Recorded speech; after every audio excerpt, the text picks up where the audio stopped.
நூற்றாண்டு பழமை வாய்ந்த மலை இன்ஜினின் முக்கியத்துவத்தை விளக்கும் வகையில் குன்னூரில் புகைப்பட கண்காட்சி நடைபெற்றது.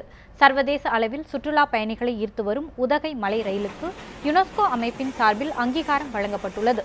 இந்த நிலையில் மலை ரயிலின் சிறப்பை வெளிப்படுத்தும் விதமாக ரயில்வே துறையின் சார்பில் குன்னூரில் சிறப்பு கண்காட்சி நடைபெற்றது. மலை ரயில் இன்ஜின் செயல்பாடு, உதிரி பாகங்கள், பராமரிப்பு பொருட்கள், இன்ஜின் வடிவமைப்பு என அனைத்து விஷயங்களும் புகைப்படங்கள் மூலம் காட்சிக்கு வைக்கப்பட்டிருந்தன. இதனை மாணவ மாணவியர், சுற்றுலா பயணிகள் என பல்வேறு தரப்பினரும் பார்வையிட்டனர். நீலகிரியில் நடக்கிற ஒரு ஃபோட்டோ கண்காட்சி, அது என்ஜின் தயாரிக்கப்பட்டதை பற்றி நாங்கள் பார்க்கலான்னு வந்திருக்கோம். இங்கே இருக்கிற என்ஜின்ஸ் இந்த ட்ரெயினில் யூஸ் பண்ணுற என்ஜின்ஸ், அதோடைய ஸ்ட்ரக்சர், அதோடைய மாடியூல் டிசைன் எல்லாமே ஃபோட்டோஸை எடுத்து போட்டிருக்காங்க.